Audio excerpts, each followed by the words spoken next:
नमस्कार, जय हिंद। आप सभी का 4HD एकेडमी में स्वागत है। एग्रीकल्चर पीजीटी व टीजीटी जो भी कंटेंट हैं लेके आए हुए हैं। बात आज करते हैं मृदा, बीमार मृदा। क्या लगता है कि मृदा बीमार हो सकती है?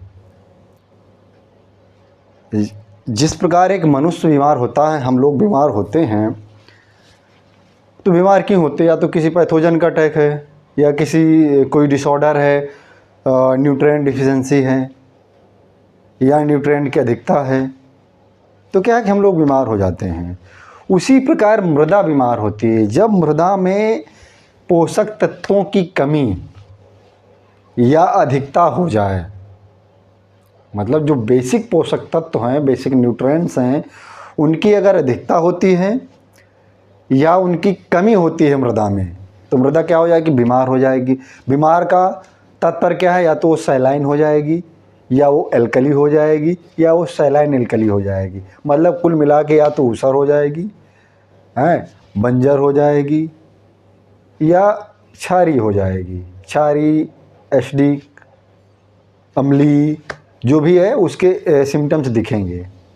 तो ये मृदा बचाओ अभियान में सदगुरु ये लगभग 100 दिन की यात्रा भी किया है। मृदा बचाओ अभियान में किसी जागरूकता करने के लिए सदगुरु जी ने लगभग 100 दिनों की यात्रा की, बेसिक यात्रा की, और उन्होंने लोगों को जागरूकता किया इसी बेस में कि मृदा बचाओ। मृदा बचाना क्या है कि मृदा बुढ़ी हो रही है, उसको फिर से हमें क्या है, जवान करना है। क्योंकि मृदा तो हम बढ़ा नहीं सकते भाई। मिट्टी 4 किलोमीटर बढ़ा लिया हमने हमने क्या है, उसकी जो फर्टिलिटी है, उर्वरता है, उसको क्या है कि हम उसको मेंटेन रखें।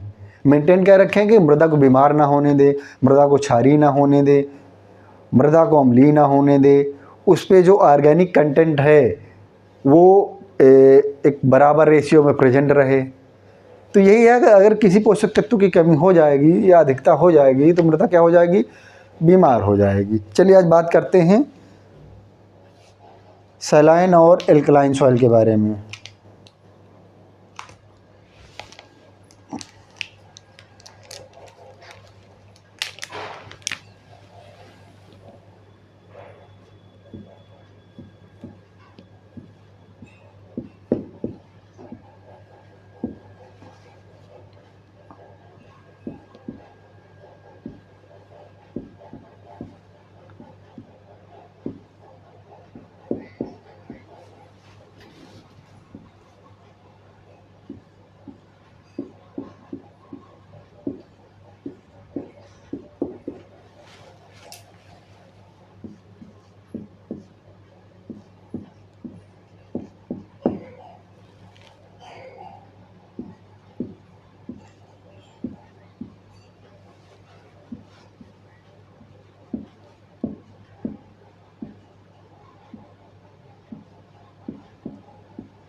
मतलब सोडियम लवण की मात्रा सैलाइन सॉइल में अधिक हो जाएंगे।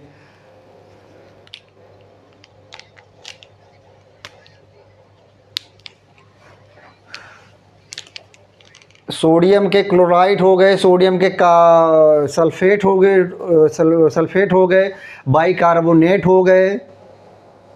ये अधिक सोडियम, सोडियम के क्लोराइड, सल्फेट और सोडियम के बाइकार्बोनेट।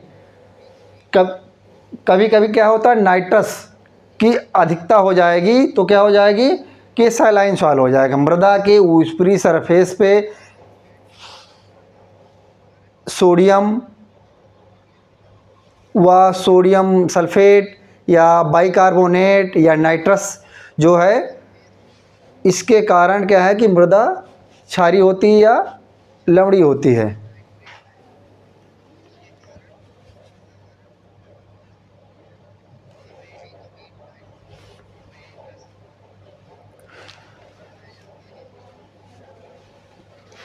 जो मृदा है,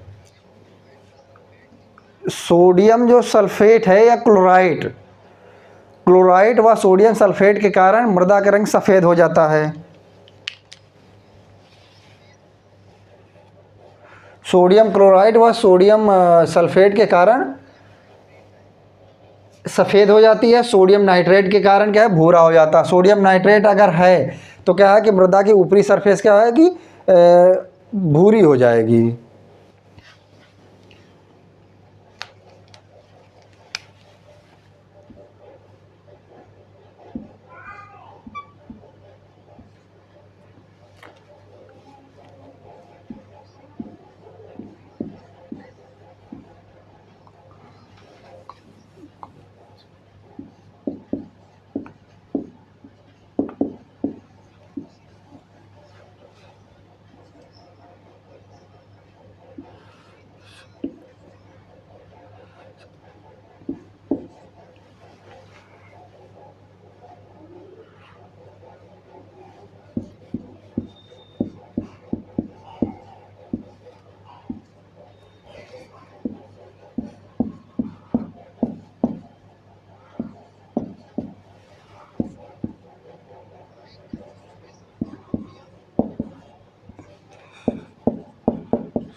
मतलब sodium chloride, sulphate, bicarbonate, nitrate इस प्रेजेंट होते किस पे, सैलाइन सॉइल पे।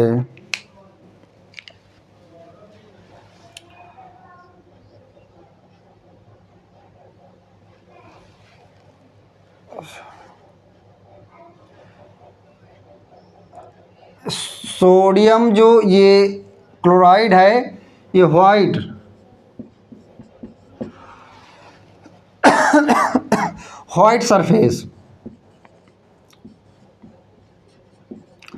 सरफेस के लिए रिस्पॉन्सिबल है। सोडियम क्लोराइड अगर सैलाइन सॉइल में अधिकता है तो क्या हो जाएगी कि ये क्या है कि वाइट सरफेस मतलब बहुत ज़्यादा ऊसर हो जाएगी, जिसे बोलते हैं ऊसर, रेहू, वो हो जाएगी।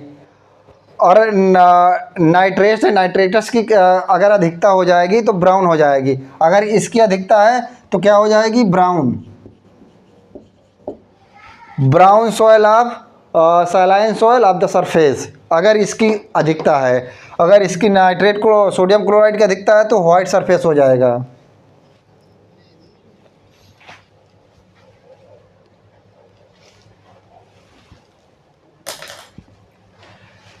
सॉइल आर क्लासिफाइड क्या है कि सैलाइन और एल्कली और सैलाइन एल्कलाइन सॉइल। ये ये बनती क्यों है, इस पे बात करेंगे, बनने के क्या कारण हैं।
फॉर्मेशन,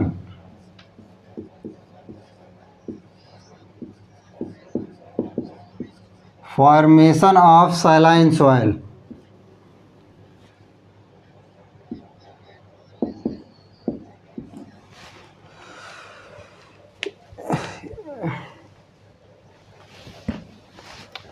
क्या होगा अगर बनती क्यों भाई, जब एनुअल रेनफॉल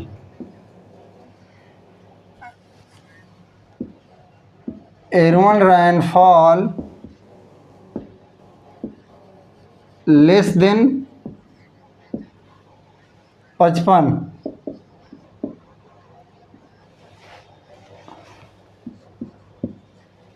लो रेनफॉल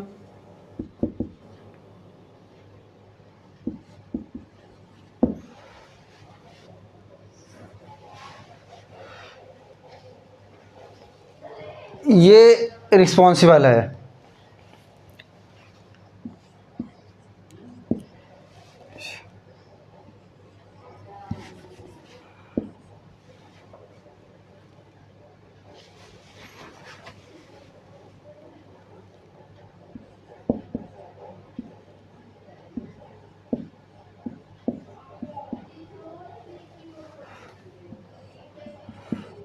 ESP कितना है, एक्सचेंजेबल सोडियम परसेंटेज, ये कितना है, 15% है।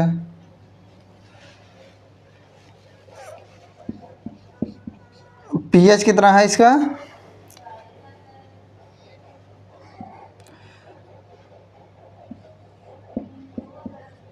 8.5।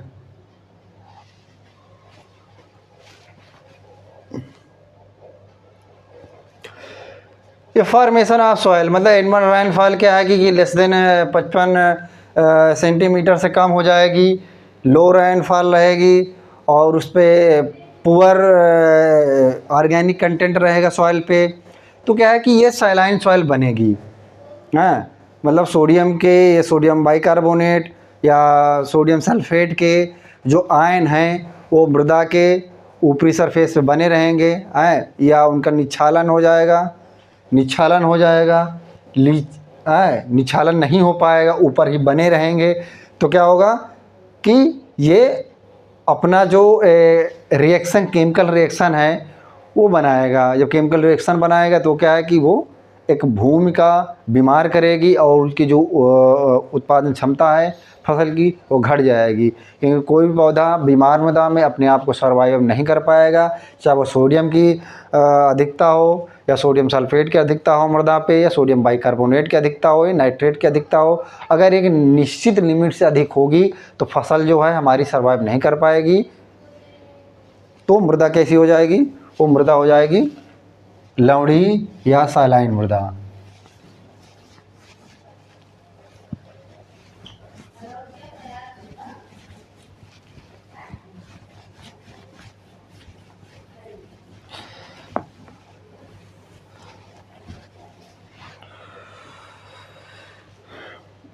ये हो गई सैलाइन मृदा। इसी में सद्गुरु जो हैं वो लगे हुए हैं बराबर की मृदा को, मृदा बचाओ अभियान पे लगे हुए हैं बराबर। 100 दिन की उन्होंने यात्रा भी किया है और काफ़ी अच्छा रिस्पॉन्स चल रहा।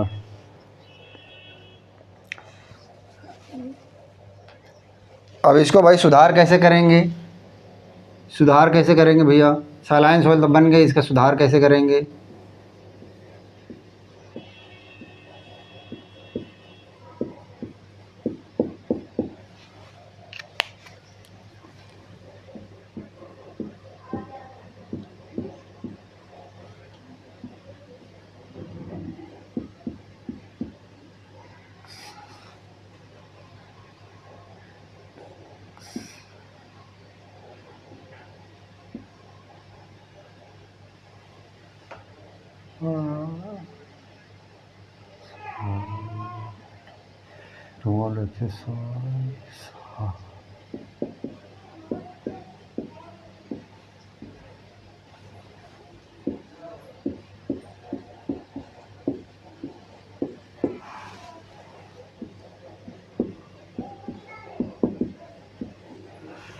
मतलब कि जो ऊपरी सरफेस है ये हमारी मृदा है और ये रूट जहाँ तक जाती है, मान लीजिए रूट यहाँ तक आ रही है, तो रूट जोन का जो मिट्टी है, साल्ट वाली मिट्टी है, क्योंकि सोडियम है तो मतलब कि साल्ट उसमें साल्टी है, सोडियम को साल्टी कहेंगे, है, क्योंकि साल्ट बनता सोडियम की, उसमें कंसंट्रेशन ज़्यादा होता है। तो क्या करेंगे, इसको रिमूव कर देंगे और यहाँ पर अच्छी मिट्टी फिल कर देंगे। मतलब विदाउट जो लवणीय मृदा है उसको, इसको पहले निकाल देंगे। ये इतनी मृदा को हमने निकाला, दूसरी जगह की मृदा, अच्छी मृदा को यहाँ पर फिल कर दिया और उसमें ऑर्गेनिक मैटर डाल दिए, गोबर की खाद डाल दिए हैं। अब क्या करेंगे, लीचिंग करेंगे। लीचिंग क्या करेंगे, जो पानी भर देंगे, खेत जोत के पानी से भर देंगे या मेड़बंदी कर देंगे। ये मेड़बंदी हमने कर दिया। जब मेड़बंदी कर देंगे, ये चारों तरफ हमने मेड़बंदी कर दिया और यहाँ हमने पानी भर दिया। ये सोडियम है, ये वो सोडियम सल्फेट, सोडियम बाइकार्बोनेट या नाइट्रेट है, ये क्या होगा, लीचिंग होके नीचे चले जाएंगे, रिस्क के नीचे चले जाएंगे, तब भी इसके कंसंट्रेशन क्या आएगी, कुछ हद तक कम हो जाएगी, है। तो ये क्या है, इसके मैनेजमेंट है, एक फिजिकल मैनेजमेंट, मतलब कि इसको कैसे एक बेसिक तरीके से सुधार किया जा सकता है।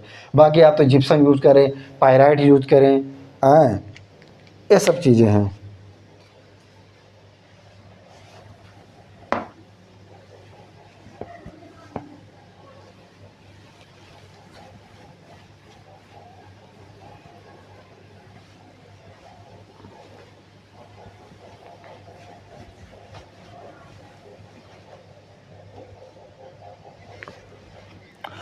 क्रॉपिंग पैटर्न इसके लिए क्या अपनाएंगे,